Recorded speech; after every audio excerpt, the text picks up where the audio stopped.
like friendships are so serious. Like a friendship breakup hurts just as much as like a romantic breakup years in the future. Like a friendship breakup is like, feels like the end of the world. And Mindful Happy Kids, created and narrated by Dr. Elizabeth Paige, consists of interviews with children's authors and poets and illustrators, musicians of all types, and yoga and mindfulness practitioners.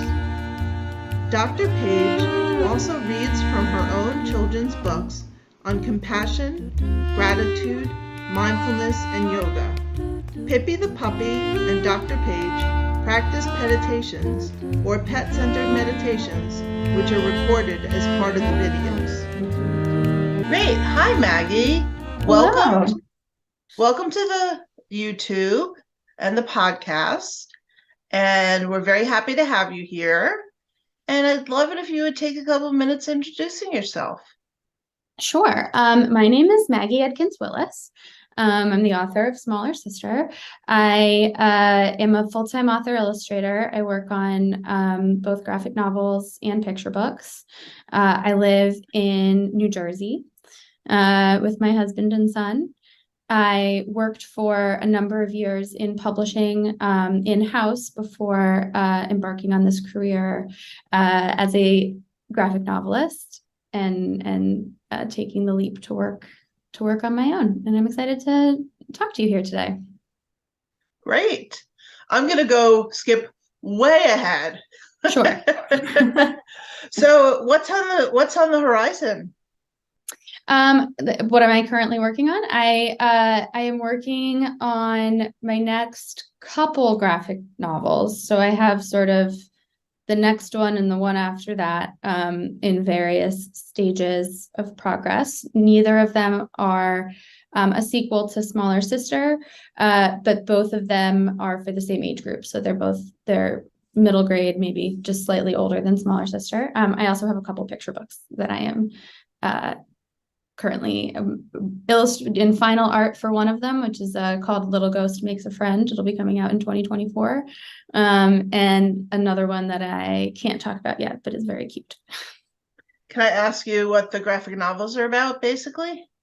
Sure. One of them I can't talk about just yet, but the other one is centered around currently centered around my experience as it's based on my experience as a college cheerleader. And during that time, I was in a car accident on the way to a cheerleading camp, and suffered PTSD as a result of that accident. It's a version of that story that's aged down for middle grade. So it's once again fiction that's sort of based on a real experience. But it talks about teamwork and, team relationships between girls and post-traumatic stress and mental health. Oh, sounds great. Thank you. I'm excited it'll be a little while before that one's out, but I'm working on it. They take a while, these graphic novels. Yeah, graphic novels take forever, don't they? They do. They are quite they're quite a lot of work, but I really enjoy them. And they're finally getting big. Oh yeah, definitely. I've seen more and more of them. It's interesting. I went to Half Price Books in Berkeley, and I couldn't find hardly any of them. But if you go I was just in Berkeley for the weekend, which is a college town with a ton of bookstores, unlike Sacramento where I live. And there's a couple of other bookstores there. And if you go into those bookstores, the newer bookstores, there's tons of graphic novels for middle graders. So you can tell that just like 4 or 5 years ago, they didn't have them as much. And now they're coming into fruition. So it's very interesting.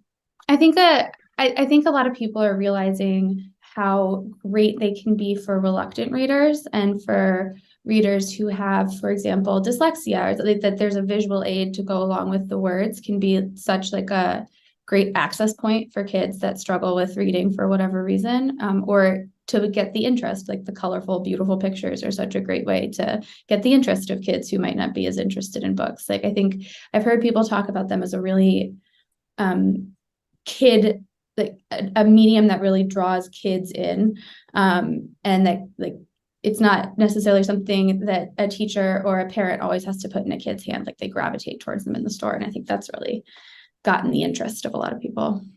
I think it also allows for a lot more creativity for the author and the illustrator. I think it allows for a huge amount of creativity. Yeah, it does. And it gives you different ways to tell stories for sure. Great. All right, now we're going to go back and I'm going to let you talk about your writing journey. Sure. So I have always been very interested in both art and writing. That's sort of always been I feel like for a long time, I felt like I needed to pick one. I studied art in college, but still had this, I loved reading. I love books. And I had a hard time choosing between the two. So when I was looking for internships in college, I gravitated towards children's publishing because it is both of them. It's writing and it's illustration. And I got an internship working at Little Brown Books for Young Readers, which is part of Hachette Book Group, that led to a job as a design assistant. Or actually, my internship was at Grand Central. My job was with Little Brown Books for Young Readers as a design assistant, where I did covers and for mostly middle grade and YA books, but the occasional picture book as well. I got to work on some incredible books during my time there, and I read so much because some designers don't read all the books. I have to read all the books, or at least some part of the book, to like really get the mood of the cover right. So I was reading all these manuscripts, and I was also exposed to a lot of books that I wouldn't necessarily have picked up, like that weren't necessarily the genres that I've always been like immediately drawn to. And those have ended up being some of my favorite books that I worked on. That's really how I became familiar with the graphic novel format. Because I hear some graphic novelists talking that they were, very interested in comics from a really young age. I enjoyed comics, but I didn't like think of it as a medium that I could engage with until seeing how wonderful some of the ones that were starting to come out in the middle grade space were. And I really connected to the way that they were marrying art and language. And I started to get some ideas. I started doing picture books and writing picture books on the side and kind of using those to develop illustrations, working on those back and forth. And then found an agent with a picture book. I then had this idea for a graphic novel, and that is the one that really resonated. And I figured out how to make a graphic novel from there. And the rest is history. And the rest is history. And eventually I realized that, sorry, what was that? What made you gravitate toward middle grade novels? I have always had a particular soft spot for middle grade novels. Some of the books that I loved the most when I was a young teen, ones that come to mind are Paula Danziger's The Pistachio Prescription, or The Princess Diaries. I think they would probably be considered older YA or older middle grade young YA now.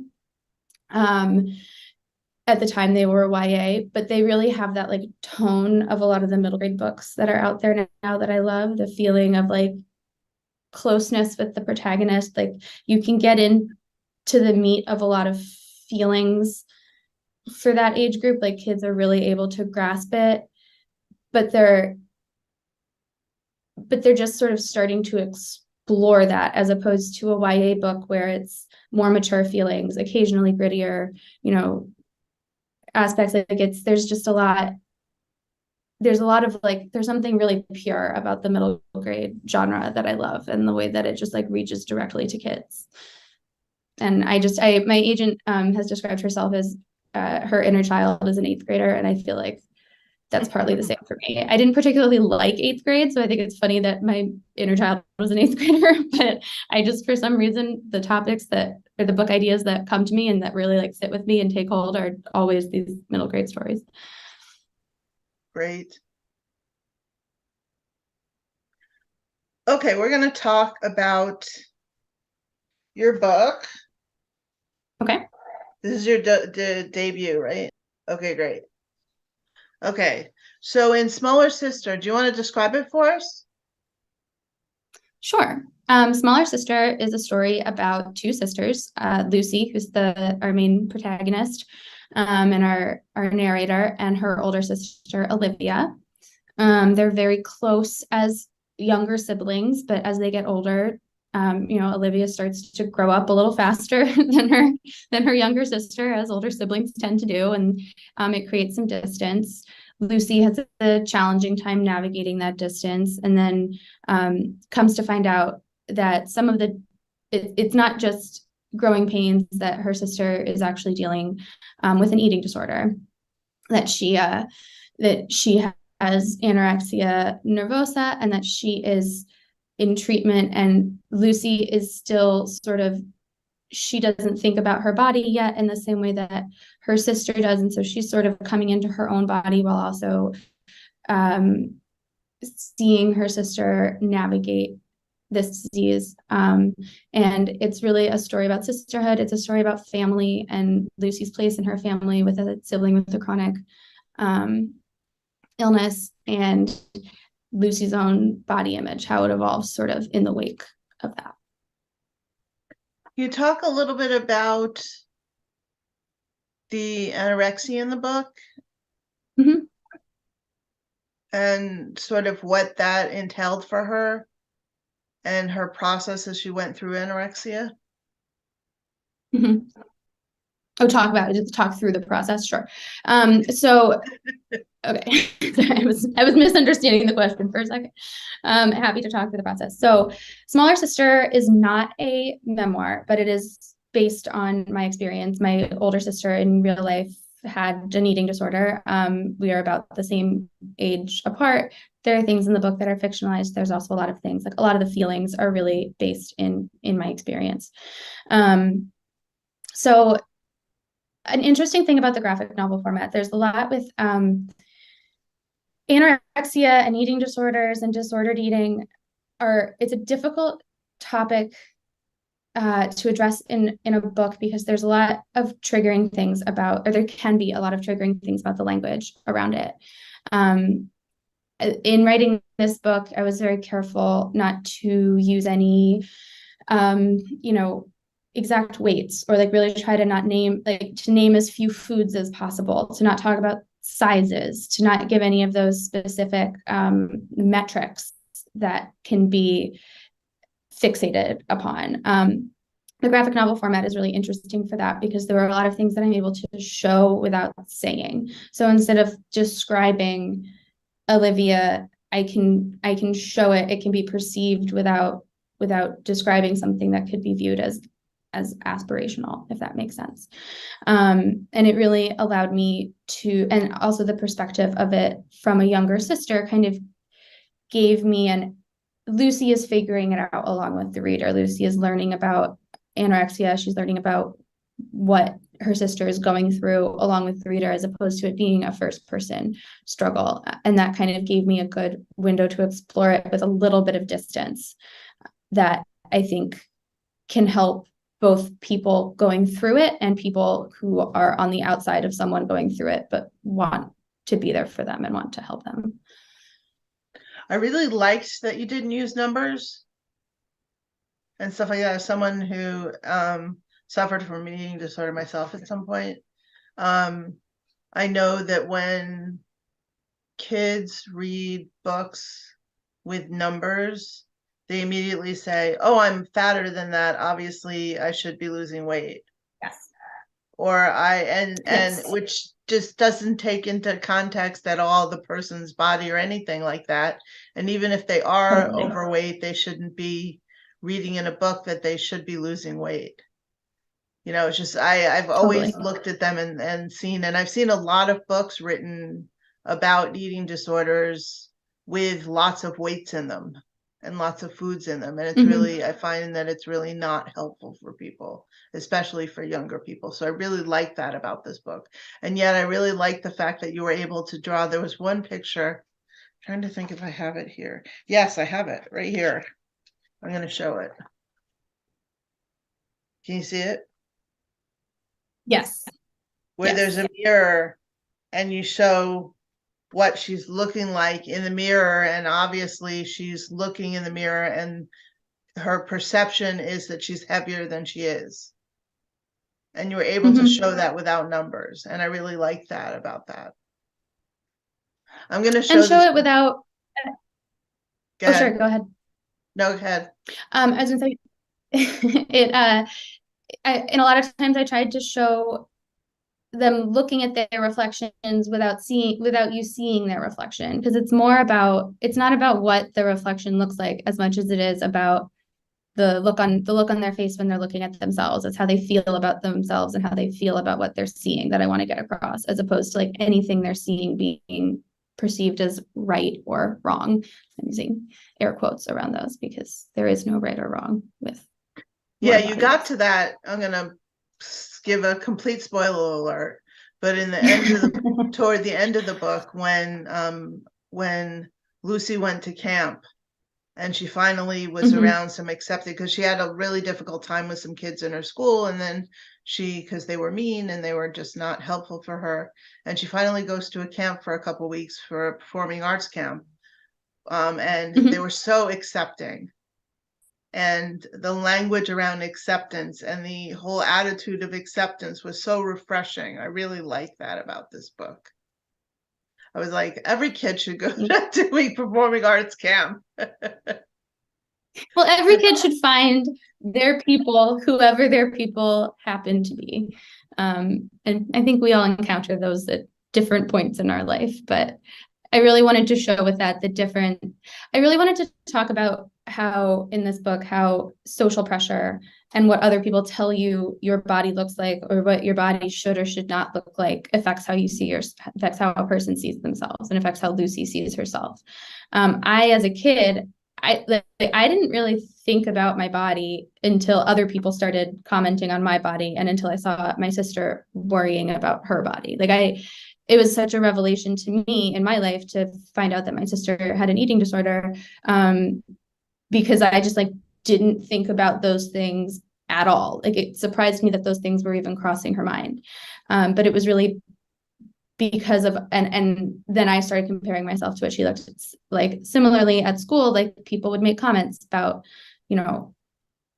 inadvertent in some cases, about what my body looked like compared to somebody else, or what their body looked like, or what they wanted their bodies to look like, and how that can really impact how you feel about yourself. But then in the same way, how being around people that make you feel good about yourself can take away those pressures and can open up all different avenues of interests and things to explore when you're not as focused on those superficial qualities. I mean, it was even a part in the book where they were talking.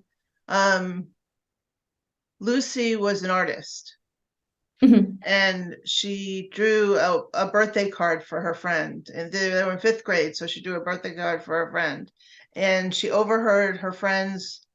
It wasn't really her friend, it was just someone in her class, them talking and saying how disgusting it was that she drew this picture and how she must be obsessed with her and da-da-da. And then she goes to this camp and she's drawing pictures, and they find the pictures and they're like, oh, wow, these are great. You're amazing. And it was just that, finally someone accepting her art for art as opposed to being something that she should be ashamed of. And it was, it was similar to the body stuff. So it wasn't just celebrating body. Good. I was going to say celebrating differences as opposed to making you feel like an outsider for anything that is different from what's. Yeah, no, I thought it was great. I thought there were a whole bunch of aha moments in the book that were just it was very supportive. I found the book very supportive of all kinds of differences. I would assign this as reading for anyone in this age group, personally. Thank you. I've heard from a few people that some people are using it in health classes, which is really makes me happy that it's being used as a discussion tool. I've also heard a lot of parents talking, who have reached out to me saying that they found out their daughter, who is about this age, is dealing with body image issues, and they didn't even realize that could be a problem this young, when in fact kids can struggle with body image and eating and disordered eating and eating disorders much younger than the characters in this book. I was talking to a dietitian recently who mentioned that she has patients who are as young as 6 years old that are dealing with some of these things. And I really think it's a hard thing to talk about because it's different for everyone. Like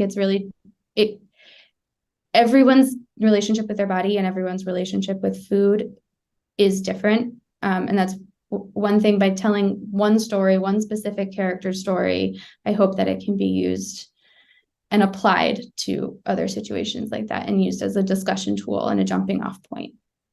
Yeah, I was just going to say, as a conversation piece. Yeah.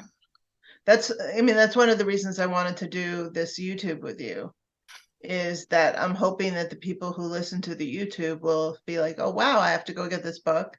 And I have to start talking to my kids about the fact that their relationship with their body needs to be paid attention to, regardless of what it is. And the other thing that was helpful, I thought, in the book was sort of the parents' reaction.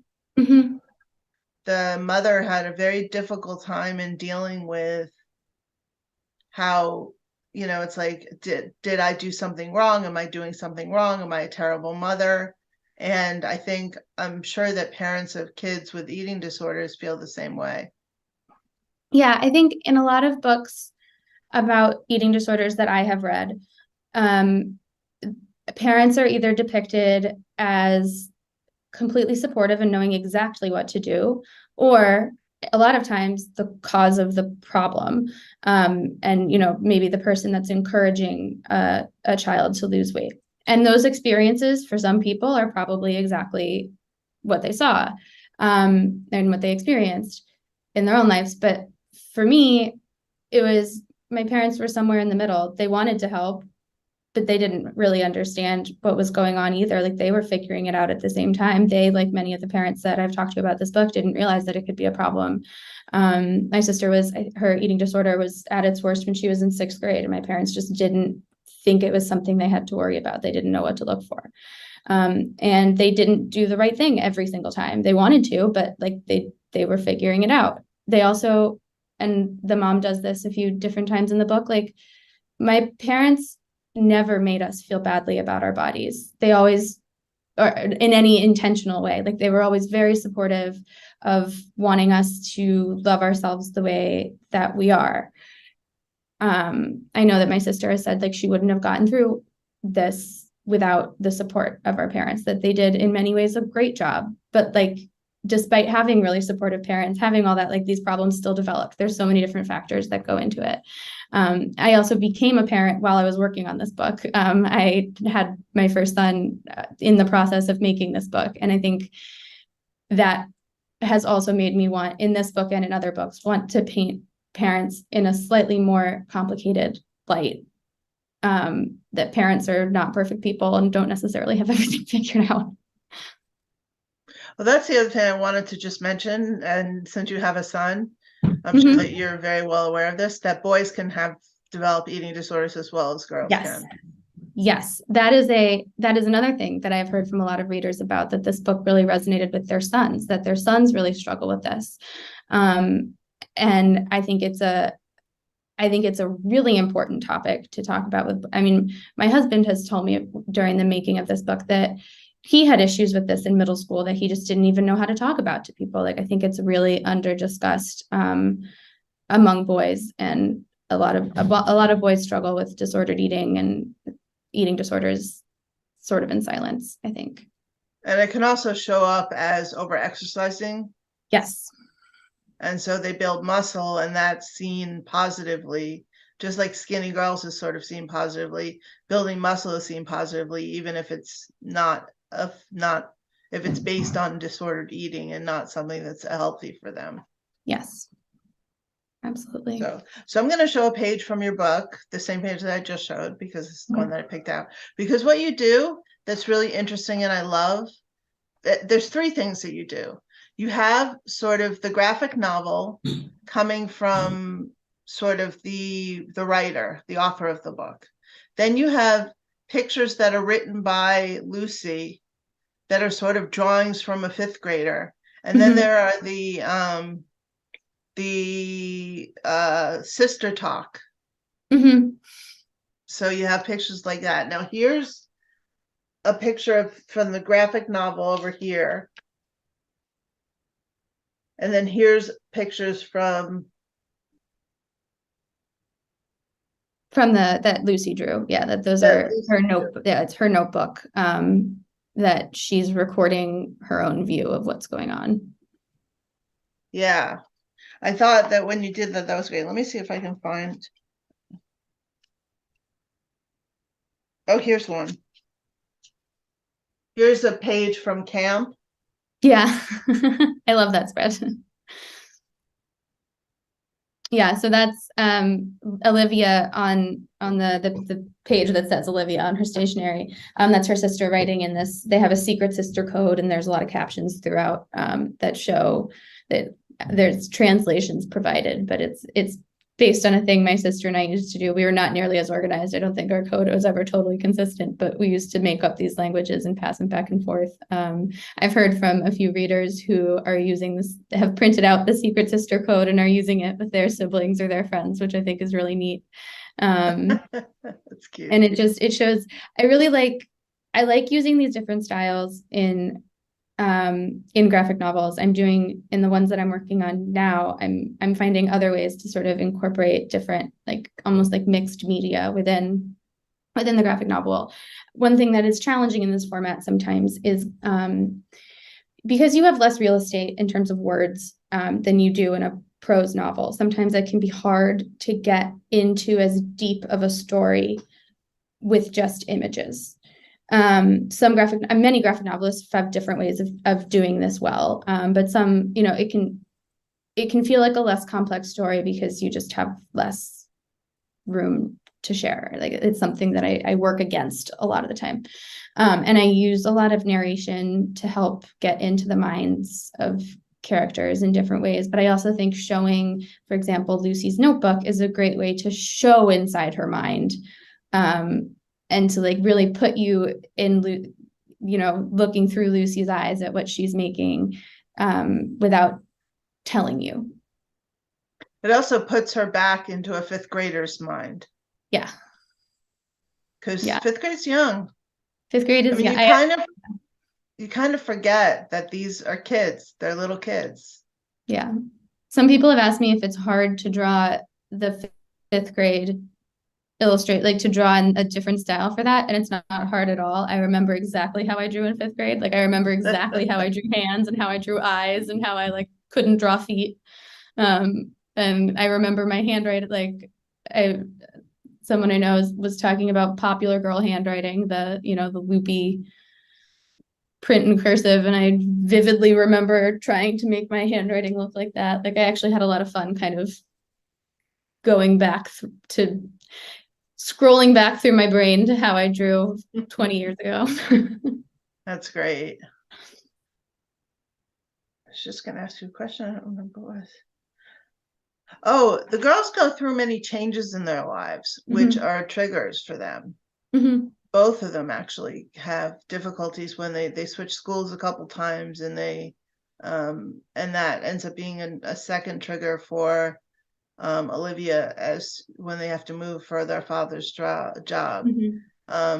A, why was that incorporated into the book? And B, was that something that you guys experienced? Yes, to answer both those questions, it was incorporated into the book because it was something that I experienced. I felt there's a lot of things in sort of turning my own memories into a fictional story that I left out, that I didn't really feel like served the structure of the story, that kind of thing. But I think for me and for my family's experience and for my sister's recovery, those changes of scenery were, and for Lucy, those changes of scenery were really impacted the course of events. That going to a new place can be a fresh start. Going to a new place can make things 10 times harder. And Lucy is excited to go to a new school the first time they switch schools, and she's kind of thriving there. She makes a good friend, she's having a good time. And that's when Olivia really gets deeper into her eating disorder. She really struggles with the change, and that's when things get really difficult for her. And then when they move, it kind of flip-flops. Then Lucy has a really hard time and Olivia seems to be doing better. And how I really wanted to show how those how those changes of scenery can really, and how being around different groups of people, like we were talking about with camp, can really affect how you feel about yourself in a whole variety of ways. And how can you, as a parent, and I'm sure you think about this with your son, how can you help a kid develop relationships? And your son must be young now, though, but how can you help a kid develop relationships with people in their lives who are going to be supportive of them? Mm-hmm. I don't know. I don't know. I would love to know the answer to that. I think, I mean, I think one thing my parents did well, and that helped both my sister and I, was openly communicate positivity about our bodies and encourage interests. And like we were talking about with like graphic novels being a bridge for reluctant readers, like encouraging kids to engage with the world in whatever way works for them, I feel like is something I plan to do with my son. But I don't know. I also think I'm definitely going to make mistakes. My husband and I joke that we're the first parents ever that are not going to mess up our kids at all. But of course that's not true. In some way we're gonna do something. Who knows? I don't How think about any for parent. kids in the same age group as kids? Because I know that Lucy goes through several times when her friend groups are just not good for her. Mm-hmm. And I know that when I was growing up, I had some friend groups that were really good to me. They tended to be the nerds. And then I had some friend groups that were just not good for me and were not nice to me. And I don't know how, as a parent, you can influence your kids in finding the right friend groups for them, if Yeah, possible. I think I don't know. I think I plan to encourage my son to, pursue the friendships with kids where he really feels like he connects with them on a personal level rather than a superficial level. But that's also so hard in middle school. That's so hard when you're figuring out your body and your interests and how you fit in socially, because the superficial stuff does feel like it matters. In fact, like a thing I really like about writing middle grade is that it's an age where everything, like friendships are so serious. Like a friendship breakup hurts just as much as like a romantic breakup years in the future. Like a friendship breakup is like feels like the end of the world, and feel like going to school and feeling like you don't have anyone to hang out with feels like the end of the world. And like those emotions are so intense and so serious. And I think it I feel like the only way out is through. Like I think that's sort of how I plan to approach it as a parent, but I'm certainly not a parenting expert. One thing I also have been thinking about a lot in the context of this book, and actually I mentioned that I talked to a dietitian a couple days ago. I'm not an expert in mental health. Uh, I'm not a science-based expert in nutrition or diet. Like this is really a story told from like a really personal standpoint. I vetted it with people who do work in those fields to assess, to make sure it was not a harmful book in any way. Um, but I don't know exactly how to help my son develop a great relationship with food. Like I don't want him to have the same food struggles with disordered eating that I did. And I was talking to a dietitian this week about like what are your tips for facilitating that from a young age. And she had a lot of really interesting insight. One part that resonated with me was like not making anything feel forbidden, just making foods be a fun thing. You can have the sugary foods, you can have but it's not like you have to eat all of the savory foods and then you get this one treat, like not giving it that power. I thought that was a really interesting point. But I'm thinking a lot about how to help him develop a good relationship with food as he gets older. And a lot of it's just like also not obsessing, like trying not to obsess over it and engage in other parts of mealtime with conversation and those kinds of things. And I thought those were all great tips and things I hope to do. Good. Yeah, I'm sure that you're thinking about it. I'm sure if Yeah. I And had like you said, kids, I it's would be different with thinking about it. boys. Yeah. Yeah, it's very, it's very, I'm hoping that they start coming out with books on eating disorders, more books on eating disorders for boys, because I think it's an underrepresented topic for kids' books. It is something I am not currently working on that, but it's something I've thought about a follow-up to Smaller Sister. I don't think with the same characters, but there's one male character in this book that I think it could be very interesting to explore a story on body image with him, but from a very different angle. I'm in the very beginning stages of thinking about that. Oh, that'd be great. So what does writing and illustrating do for you? Like, what is it like for you? Um, I it's a Writing and illustrating is very natural for me in a lot of ways. It's the thing I love to do, and I'm very happy and lucky that it is my job. Some days it does feel like a job, and I don't want to do it when I wake up in the morning, like I think everybody else does. My husband is a football coach, and it's similarly the job he dreamed of having when he was a kid. But sometimes a job feels like a job.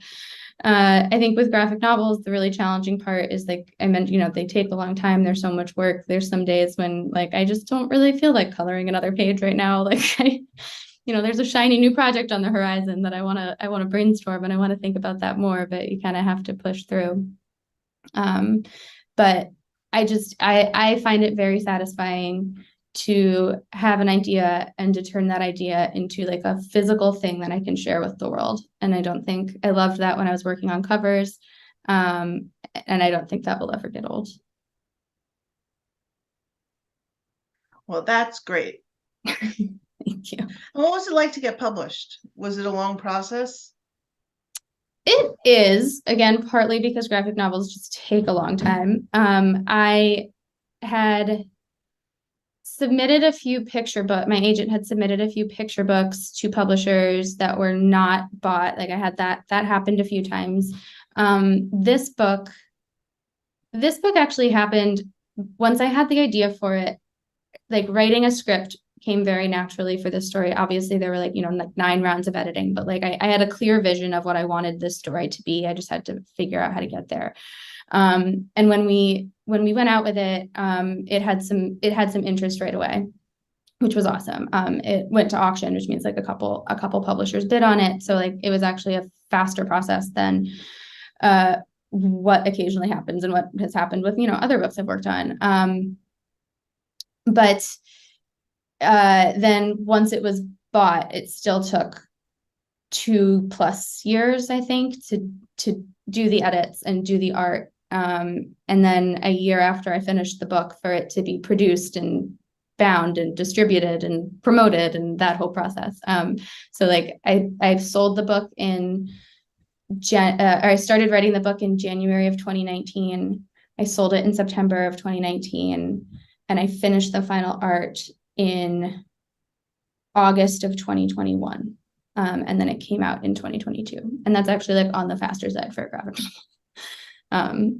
It's a real slow process. It is. You have to have a lot of patience. You have to have a lot of patience, and you have to have a lot of commitment and consistency. Consistency is the hardest part. Like I will get so mad at myself when I put a character at the beginning of a scene in like a detailed pattern shirt, and then every time I have to draw that shirt, I have to like draw the same pattern on that shirt from a different angle. Like I get so mad at myself for that. And Lucy has lots of fun clothes in this book, and lots of fun patterns and enjoys those things a lot. So I'd always be like, why do I do this to myself? I could just make this simpler from the start. Because then it wouldn't be Lucy. Exactly. And like with this book, I drew a lot of it in chronological order intentionally because it's how the characters' physical appearance changes and how they're aging is really important to keep consistent. Like their heights in relationship to each other. Lucy goes through growth spurt, and then she's not as like up to here on Olivia. She's up to here. And like I had to like incrementally adjust. Lucy grows out her bangs in this book, and that was there's a real journey if you follow Lucy's bangs, which I think a lot of a lot of people can relate to. Growing out your bangs takes forever. So what would you tell your 10-year-old self? Well,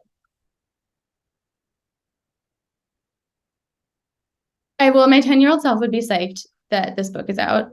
My 10-year-old self would be like so stoked that I actually, made a graphic novel and put it out in the world, or made a book and put it out in the world, and that this is my job. This is, I always wanted to work in art or books. But in terms of like, I feel like I would tell her, you're going to meet the right people. You're going to figure out where you fit and just stay as true. And that every day is a journey. There's never going to be a point where this gets easy, but it can also be wonderful and enjoyable and great along the way. And something, that there can be joy in the hard too, I guess. Great. I already asked what's on the horizon. So what is in your professional bucket list? I would love for a book that I write to be made into a movie or TV show. I think I would particularly love like a Disney Channel type show, like something like a fun format for that, like reaches kids directly. I would love that.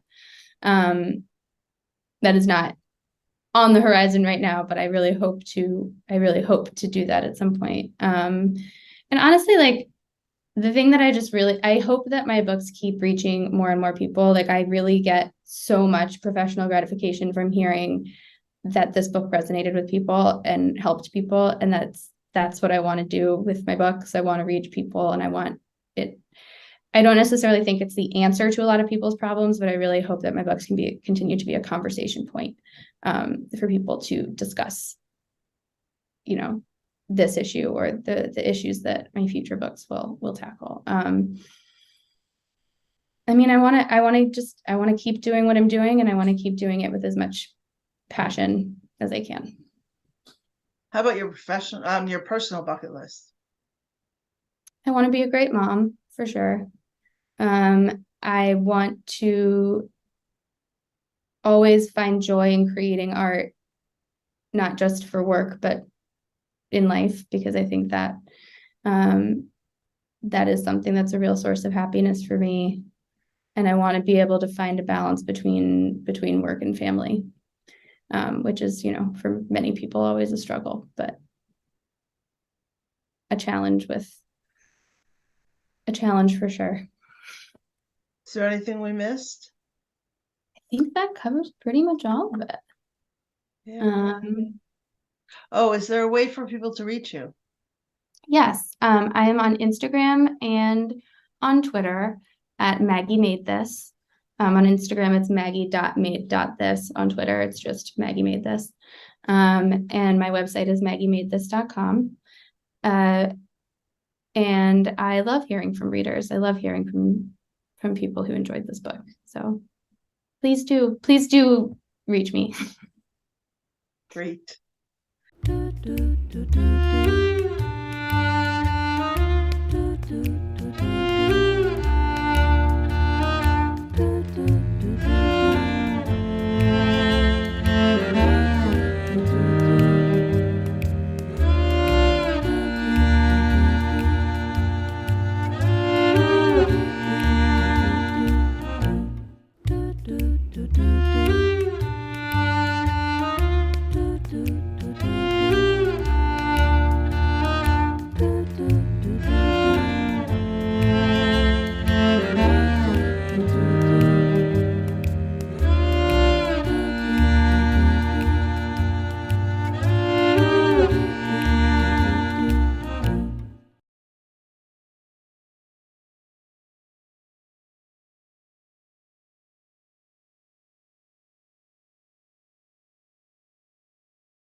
do do do do.